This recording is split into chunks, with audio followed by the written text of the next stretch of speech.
व्यवहार करते समय ये बहुत जल्दी धारणा बना लेता है।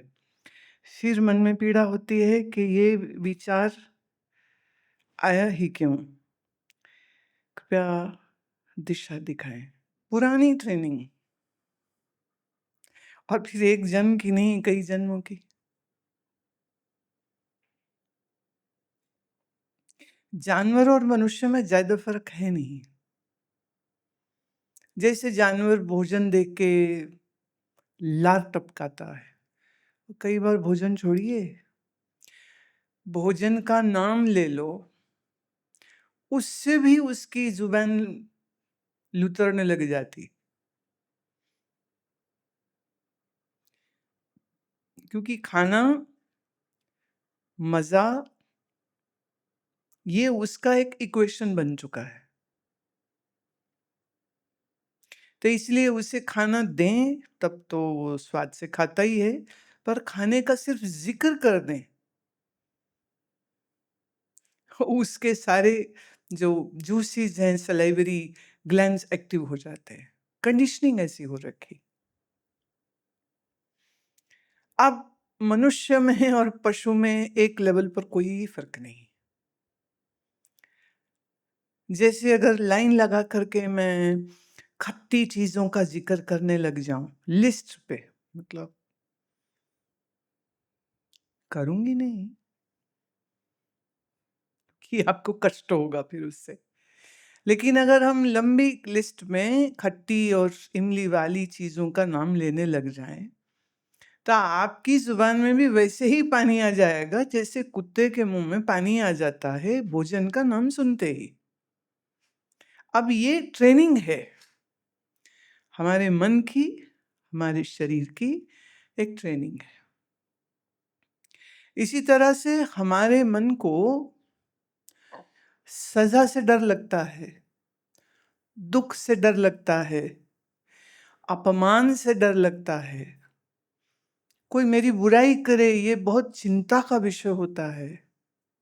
अब हम सब लोगों की ये भी एक ट्रेनिंग हो रखी है। इसलिए जहाँ आपसे कोई गलती हो जाए काम करते समय, आपका मन तुरंत उसको जस्टिफाई कर लेगा, किसी के ऊपर गलती डाल देगा, झूठ बोल जाएगा, ये तो मुझसे हुआ ही नहीं है। ये कंडीशनिंग से रिफ्लेक्सेस बन गए। ऐसे ही अगर आप कुछ चाहते हैं किसी से, आपको मिल नहीं रहा है, तो फिर साम दाम दंड भेद सब तरीके आप सोच लेंगे कैसे अपना काम निकलवाना है। ये जानवर में भी है, ये मनुष्य में भी बिल्कुल सिमिलर। बस फर्क ये है कि जानवर अब इस कंडीशनिंग को तोड़ नहीं सकता, मनुष्य तोड़ सकता है। पर मनुष्य वही तोड़ सकेगा इस आदत को जो पहले इस मन के ऊपर, ये मन का फंक्शनिंग, मन का मैकेनिज्म क्या है और कैसे ये क्लेश वाली वृत्तियां मेरे मन को खराब करती हैं, कैसे इन क्लेश वृत्तियों के कारण मुझसे पाप हो सकता है, कैसे उन पापों के कारण कई कई जन्म लेने पड़ सकते हैं। ये सब ज्ञान विचार सत्संग के द्वारा आपके पास मौजूद हो, पर प्रॉब्लम क्या है? लोग ज्ञान सुनते तो हैं, पर सही समय पर भूल जाते हैं। Knowing about great things is not great, but remembering great things when they are needed is a greater thing. That doesn't happen. तो सिर्फ अच्छी बातें सुनने से आप अच्छे कैसे हो जाएंगे? प्रॉब्लम यही है, हमने सत्संग को कर्ण रस बना लिया है कि गुरुजी बैठेंगे रोज, वो सुनाएंगे, हम सुनेंगे, हमें बड़ा मजा आएगा। पर क्या ये तुम्हारे एंटरटेनमेंट के लिए हो रहा है सब कुछ? नहीं ना। तो सुनने से ज्यादा उस चीज का धारण कर लेना, उस चीज का स्मरण रखना, उस चीज का, उस सूत्र का उपयोग प्रयोग करना, ये ज्यादा आवश्यक है। लेट्स से अ सिचुएशन, किसी ने आपसे बदतमीजी करी, आपका रिफ्लेक्स क्या होगा? आप वापस जवाब दोगे उसको। और कईयों में ये इतना हाइपर एक्टिविटी होती है कि सामने वाले ने अभी शुरू करी बात करनी, उसके पहले ही उसके ऊपर सवार हो जाएंगे, जंप करेगा उसके ऊपर कि ऐसे नहीं, ऐसे नहीं, ऐसे नहीं। या सामने वाले का इतना अपमान करेगा कि उसको बोलने का भी अवसर नहीं देगा।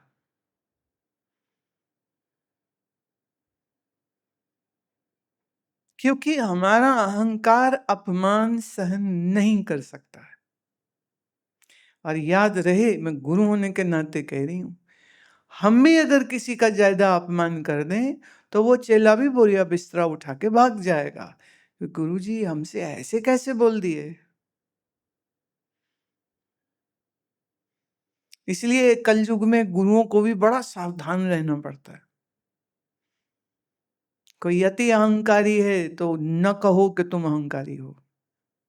कोई बहुत गुस्सैल है, मत कहो कि तुम बहुत गुस्सा करते हो। कोई बेईमान है तो मत कहो उसको, क्योंकि ये सच सुनने का मादा नहीं है। मादा मतलब मैदा नहीं है। मैदा मतलब, अगर मैं अंग्रेजी कर दूं इसका तो बड़ा अजीब सा अर्थ हो जाएगा ना। It would sound so odd if somebody say you don't have enough liver to listen to the truth. But in Urdu or in the Hindi language, when they use maida, the liver, it is about the capacity to tolerate. That is missing. अधूरी इच्छाएं मन को हमेशा विचलित रखती हैं। हमारा अहंकार ये कहता है सब मुझे सुने, सब मेरी इज्जत करें, मैं आऊं तो सब खड़े हो जाएं, मेरी बात सुने, मेरे से राय मांगे, मेरी सुनी जानी चाहिए। अब जब ये कोई नहीं करता, वो घर में हो, ऑफिस में हो, तो झगड़ा शुरू। And the favourite dialogue is, तुम मुझे जानते नहीं हो, तुम मुझे क्या समझते हो। एक को किसी ने कहा तुम मुझे क्या समझते हो, उसने कहा मैं तुम्हें बेवकूफ समझता हूँ। अच्छा, बेवकूफ समझते हो, बेवकूफ है हम, बेवकूफ। पूरा पुराण खोल दिया उसने कि तुम कहाँ बेवकूफ और तुम कैसे कैसे बेवकूफ, मुझे कैसे कहा तुमने। पेशेंस नहीं है, टॉलरेंस नहीं है, ईगो बहुत बड़ा है।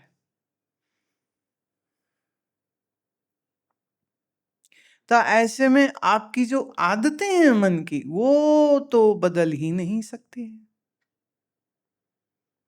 ऐसे समझो, अगर आपका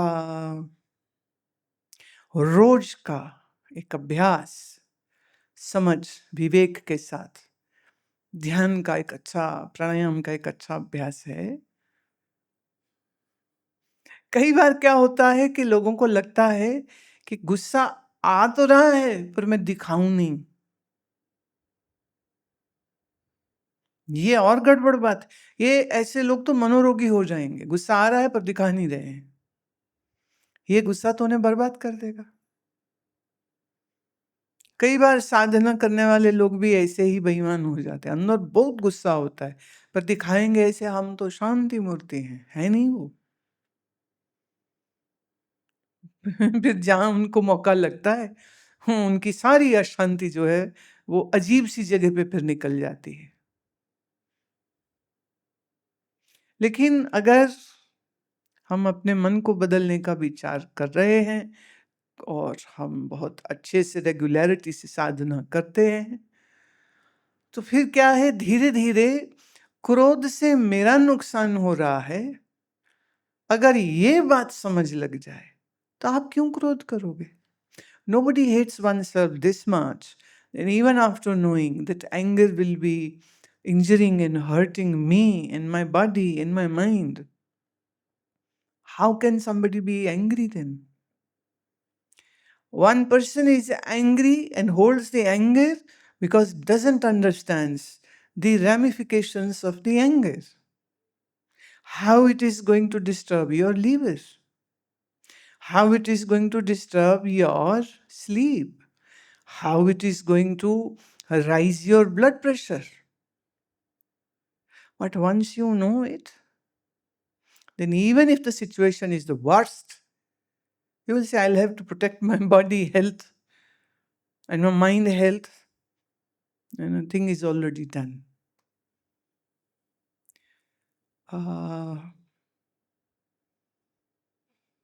कुछ समय पहले हमारे यहाँ एक लड़की आई सेवा में, और उसने वीडियो के डिपार्टमेंट में कहा मैं कैमरा सीख के कैमरा का काम करूँ। ठीक है, करो। और एक दिन क्योंकि उतना केयरफुल, उतना अटेंटिव माइंड था नहीं अभी, तो हाथ से कैमरा गिर गया, नुकसान हुआ। अब वो नुकसान तो हो गया, अब उससे ज़्यादा वो रो रही है बैठ के। ऑफ कोर्स नुकसान बड़ा था, कैमरा महंगा था। तो उसे उस समय पर एक ही बात कही कि देखो, ये कोई भक्त लाए थे, अब टूट गया है, कोई और ले आएगा। तो जो लाए थे उनका नुकसान हुआ है, और उन्हें तो पता भी नहीं, और उन्हें कोई मतलब भी नहीं है। तो आप रोइए मत, छोड़ दो, आ जाएगा और आ जाएगा, कोई बात नहीं। सेंसिबल लड़की थी, वो सुन गई बात, रोना रोना बंद हो गया। तो जब शांत हो गई तो फिर उसको ये कहा कि देखो, आप के हाथ से टूटा इसलिए क्योंकि तुम्हारे स्वभाव में केयरलेसनेस है। बात न कैमरे की है, न किसी और कांच की वस्तु की है। अगर हम बेध्यानी से उठते, बैठते, बोलते, चलते हैं, तो हमारे से तो नुकसान ही होंगे फिर। जैसे अभी इधर राइट हैंड में दरवाजा खुला, खोलने वाले ने इस ढंग से खोला, आनी नहीं चाहिए थी, बट इस ढंग से खोला कि अच्छा खासा एक शोर हुआ। मुझे भी देखना पड़ा कौन है ये। अब दरवाजे में डोर क्लोजर लगा है, आप धीरे से खोलेंगे। जब मैं बात कर रही हूँ तो ठीक उसी समय पर एक आए हैं अंदर, उसके आने को पता भी नहीं चला, क्योंकि डोर क्लोजर है, धीरे से खोलेंगे, खुलेगा, तुम आके बैठ जाओ, दरवाजा तो अपनी स्पीड से अपने आप बंद हो जाएगा। लेकिन फिर भी अगर तुम बेध्यानी में हो तो आपके दरवाजे से अंदर आने से ये पता चलता है कि तुम कितने ध्यान से चलते हो या बेध्यानी से चलते हो।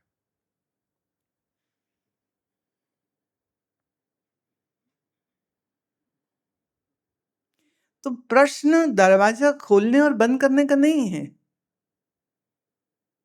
प्रश्न है कि क्या वो व्यक्ति ध्यान से काम करता है।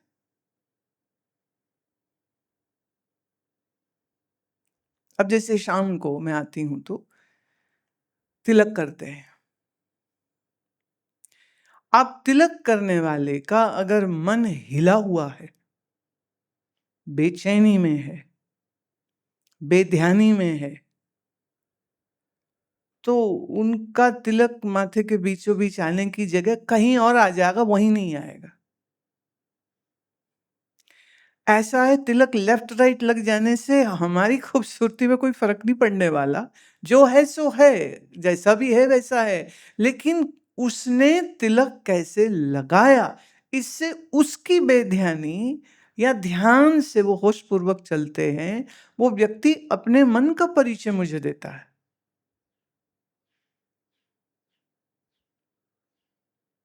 तो जब आप बेध्यानी से कुछ काम करेंगे, वो कभी ठीक हो ही नहीं सकता है।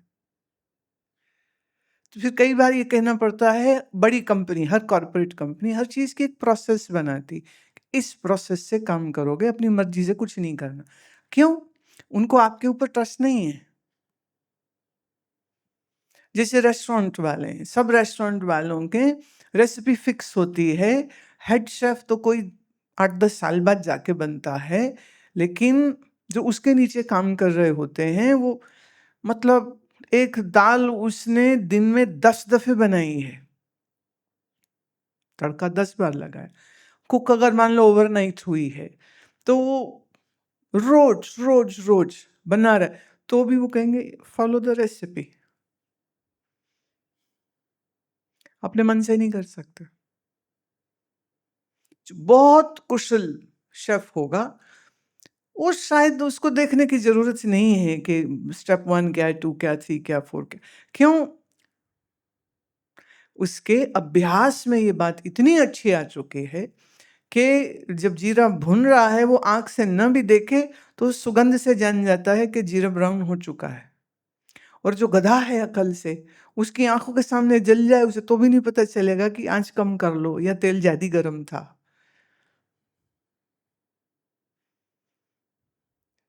सो कुक सब होते, शेफ सब नहीं होते।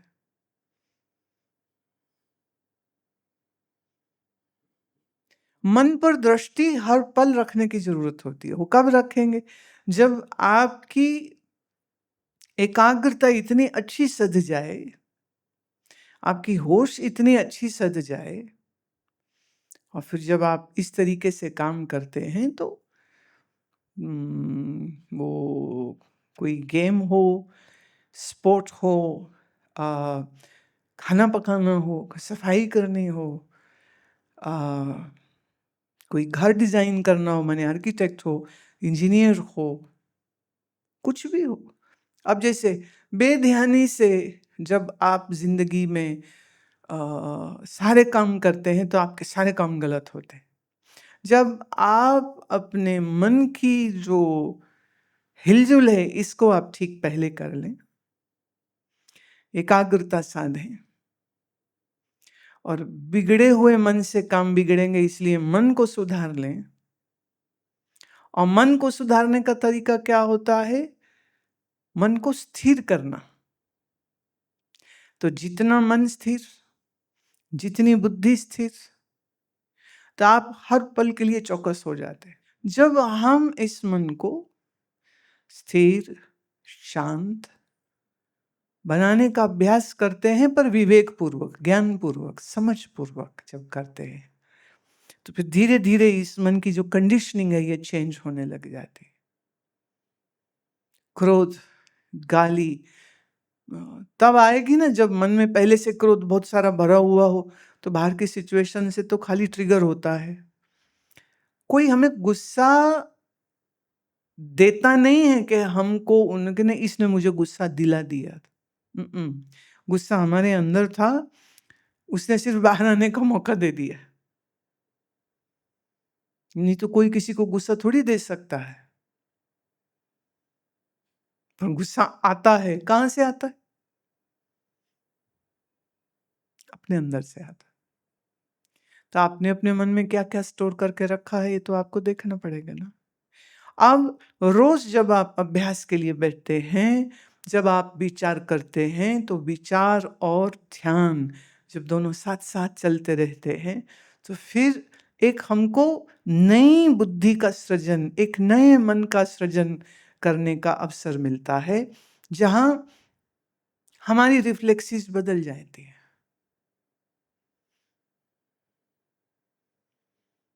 जैसे कई लोग होते हैं ना, कोई भी बात हो तो उन मुँह से गाली निकलती है। ऐसे मैंने कई लोग देखे, उनके मुँह से बुरा कुछ हो रहा है, महादेव, चलो छुट्टी। कुछ खराब हो रहा है, Mahadev.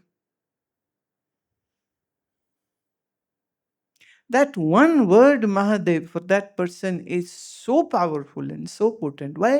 Because the person's love and devotion is associated with this, and the person has been doing lot of maybe Mahadev sadhana, and as you doing sadhana, and then you own the word, then you own the name of Mahadev. So in any situation, worst or bad or whatever, and then just one chant, Mahadev. Mahadev will take care, no problem. Mahadev will take care, no problem. For some it might be different. For some it might be name of Ram. For some it might be name of Vaheguru. I remember one of my father's uncle had this dialogue. If somebody would ask him, how was your day? Very simple question. How was your day? He had a habit to say, the way my Vaheguru kept me, the way my God kept me, so was my day. How was your day? The way my God kept me, so was my day. No complaint.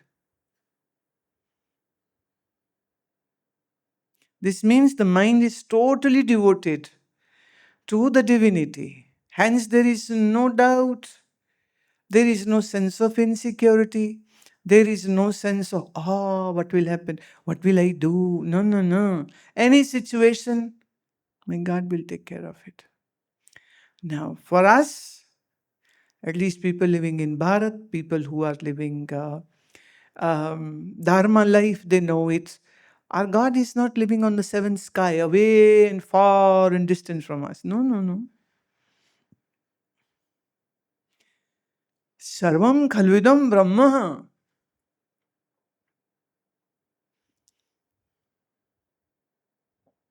So the one who is residing within me and the one who is residing at the substratum of this whole universe, do I have to say that please take care of me? No, no, I am already taken care of.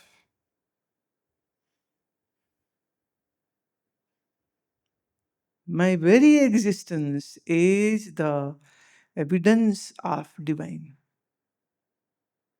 So as long as this I amness is there, the divinity is there.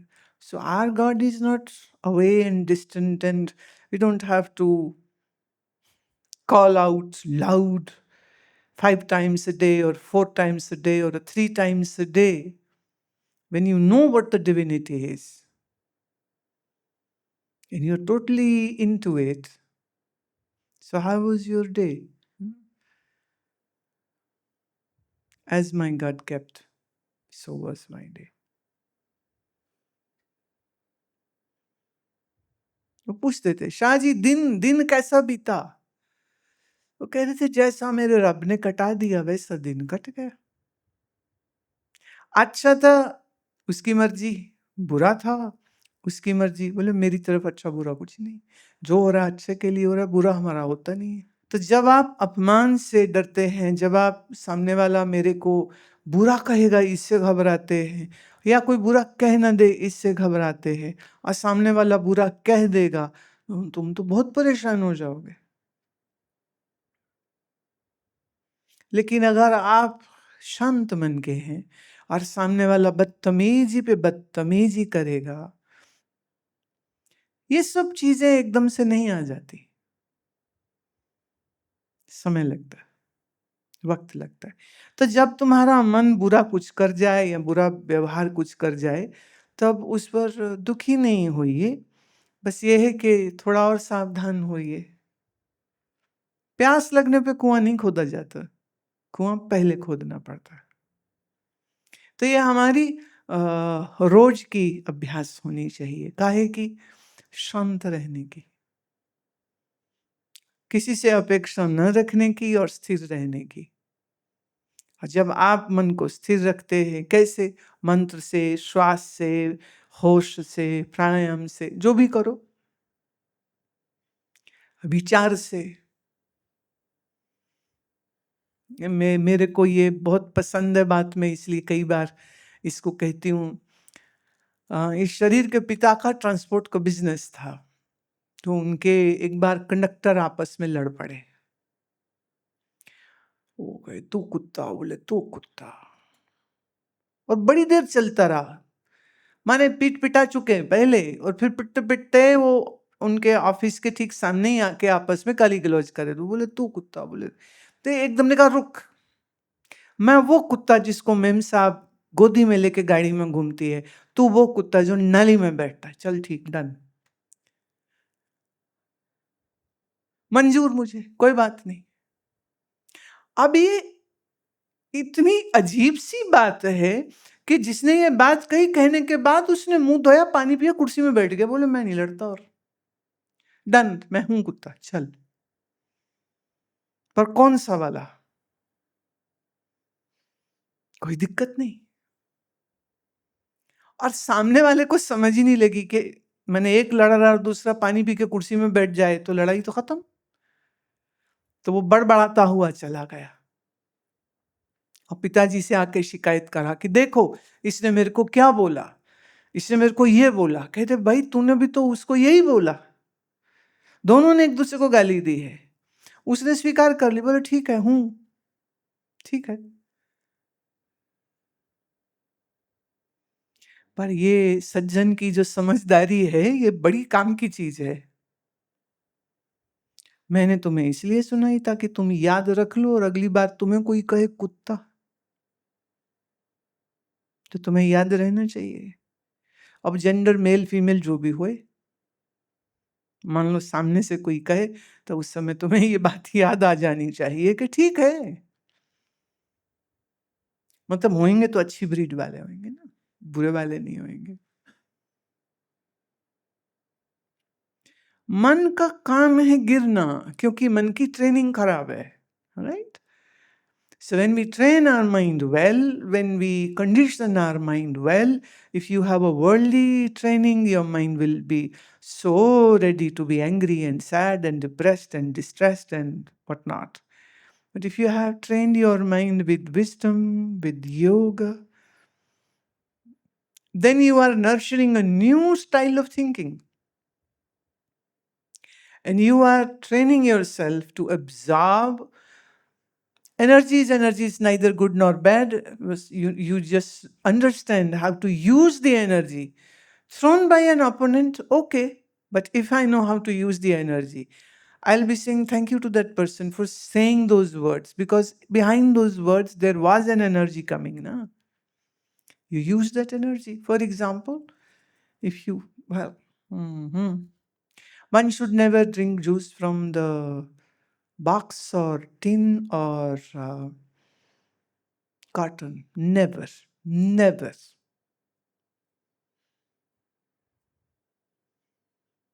It's not good at all, and it's not healthy at all. But just an example I'm giving. It says somebody is drinking milk from, these days they are also packing up coconut water. My God. The coconut water is best when in its original packing. The packing done by humans, that water is already gone bad. It's no good now. So if you have to drink coconut, always drink through that, the big green one, yeah? Not from a Tetra pack. But if you say are drinking whatever liquid from a Tetra pack, you drink the stuff which was in it and then you throw the pack, or do you keep the pack? Nobody saves the Tetra packs. Nobody saves the tins. You use it and you throw it. So what's the important thing? What was in it? Right? So let's say, whosoever is speaking badly to you, throw the Tetra pack, meaning the word, and use that energy which was in it, and energy is never bad. So people are throwing words, take them as some pack. It could be bad packing, it could be good packing, meaning it's a good word, it's a bad word, whatever it is. But the energy with which that word was spoken, grab onto that energy, leave the word. Did you get what I'm saying? हर शब्द किसी ऊर्जा से आ रहा है ना, ताकत लग रही बोलने में, शब्द छोड़ दो, ऊर्जा पकड़ लो। अब ऊर्जा कहाँ बुरी होती? ऊर्जा तो ऊर्जा है, वो ले लीजिए।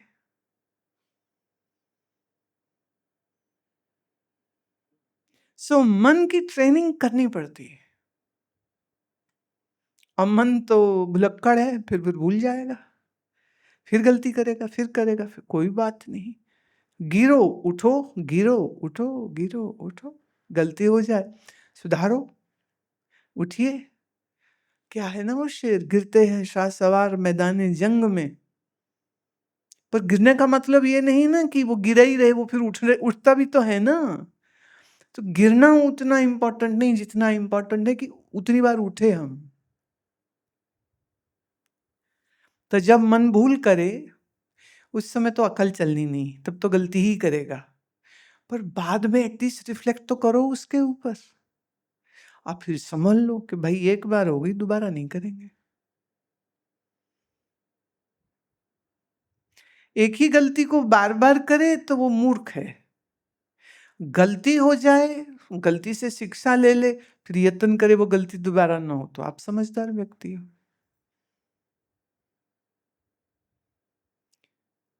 पर शब्द या किसी की कभी कभी कहते तुम्हारे ना शब्द नहीं बुरे लगे, तेरी टोन बड़ी बुरी थी। तो लोगों लड़ने वाले टोन पे भी लड़ पड़ते हैं। मतलब तुम्हारे पास कोई ट्यूनर है, ऑटो ट्यूनर है, जिसे तुम चेक करते हो कि इसकी टोन कैसी है, ठीक है कि नहीं है ठीक टोन। अब अगर टोन भी पकड़ने लग जाओगे तो फिर ना मन में शांति रहेगी ना घर में शांति रहेगी, फिर तो झगड़ा ही झगड़ा। अजीब सी बात है ना, कभी शब्द बुरे लग जाते हैं, कभी टोन बुरी लग जाती। वो कह रहे बात ये नहीं कि क्या कही, कैसे कही, बड़ी बुरी बुरी कैसे कही, ये बड़ी बुरी लगी हमें। फिर लोग तो ऐसे ही हैं, तो कैसे कैसे मत करो, लोग तो ऐसे ऐसे ही हैं, नहीं पसंद आए दूर रहो। क्या होता है ना, वो ट्रक के पीछे लिखा रखा रहता है, keep a safe distance. And if you don't keep a safe distance while driving the car, and if your car bumps into the truck can say, I had already written, keep safe distance.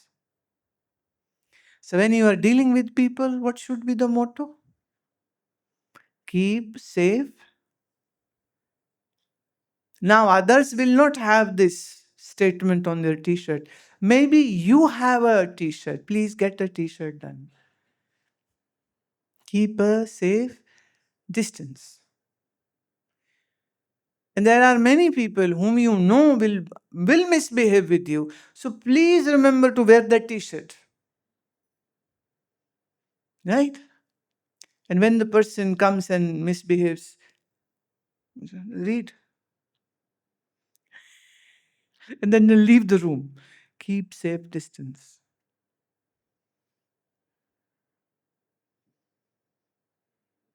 पीछे हम बोल रहे थे सारी गलती मेरी है। अगर ये हम मान लें तो झगड़ा कैसा? कुछ हो जाए ना, पहले ही बोल दो, बाद में भी कहना, पहले ही कह दो सारी गलती मेरी है। तो दिल्ली से एक स्टील का एक स्टिकर पूरा बनवा के ले आया है, जिसके ऊपर एक बहुत क्यूट सा पपी है और उसके नीचे लिखा है सारी गलती मेरी है। मैं भैया ये तो सबको गिफ्ट करना चाहिए। बड़ा प्यारा है वो, जैसे कोस्टर होता है ना उस तरह का। सारी गलती मेरी है। अब इसके बाद कोई कह दे सारी गलती मेरी, आप लड़ेंगे उससे? सारी लड़ाई इस बात के लिए हो रही होती कि सामने वाला कहे हाँ गलती तो हो गई मेरे से। अब वो लड़ रहा है कि मैं ये नहीं बोलूंगा गलती हो गई मेरे से। पर सोचिए आपने पहले कह दिया सारी गलती मेरी, अब तो लड़ाई का कोई कारण ही नहीं रह गया।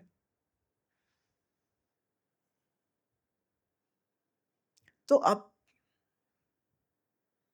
मैं ये नहीं कह रही टी शर्ट बनवाओ और ये पहनो। अब तुम्हें बहुत लोग तो टी शर्ट पहनते भी नहीं हो। अब मैं ये तो नहीं कहूंगी ना अपने कमीज के ऊपर लिखवा लो सारी गलती मेरी है। यहां रखो दिमाग में, right Pooja? It's all my mistake.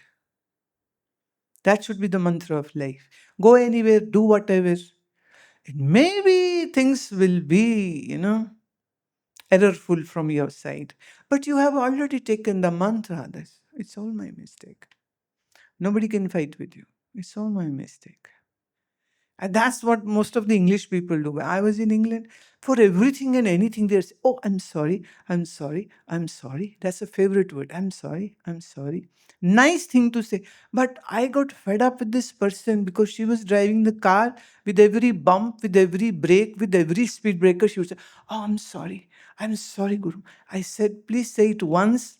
I'll keep it with me for all the time as long as you are with me. Please don't say it again and again. It's a bumpy road. It's okay." But they have been trained in that way. I'm sorry, I'm sorry, I'm sorry. So life becomes sorrowful actually by saying these many sorries. I'm not saying that don't accept your mistake, but what I'm saying is if you are watchful, then why would you do a mistake? And if a mistake still happens, then be brave enough to say, sorry, it's my mistake. Done, no fight.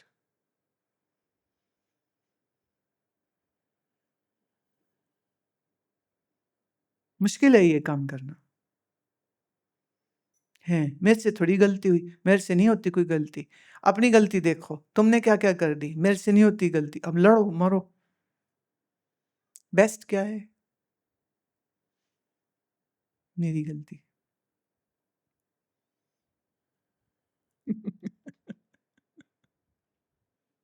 तो मन की आदत है ही ऐसी। मन बहुत अड़ियल घोड़ा है। तो इसको ना सही रास्ते पे लाना आसान काम नहीं है और ये तब आता है जब बार-बार अपने ही मन को समझाना पड़ता है, अपने आप को जागरूक बनाना पड़ता है और अपने मन में वो जो ठहराव है, स्थिरता है, उसको लाने के लिए नितः प्रति मंत्र, प्राणायाम, शांत बैठना और कभी-कभी सोच समझ के किसी ऐसे व्यक्ति से जो बहुत टेढ़ा हो, उसके साथ अपॉइंटमेंट बना के उसके साथ दिन बिताना चाहिए। आज तो पूरा दिन तेरे ही साथ, क्यों? वो टेस्टिंग होती रहेगी ना कितना गुस्सा आता है, नहीं आता। है ना?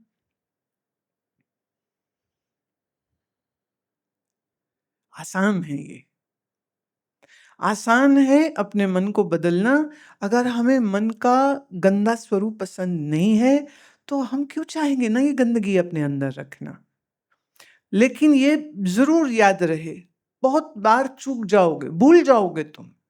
ये जो कुछ मैंने पिछले 35 मिनट से बोल रही हूँ ना, तुम सब याद रखने वाले नहीं हो, पर देखो मेरी आशाएँ कैसी हैं ना, रोज़, रोज़, रोज़ समझा रही हूँ। कभी तो कोई तो बात होगी ना जो टिक जाएगी अंदर और वो जागरूक कर देगी। And that's it. ज़िंदगी सुंदर हो जाती है। सही?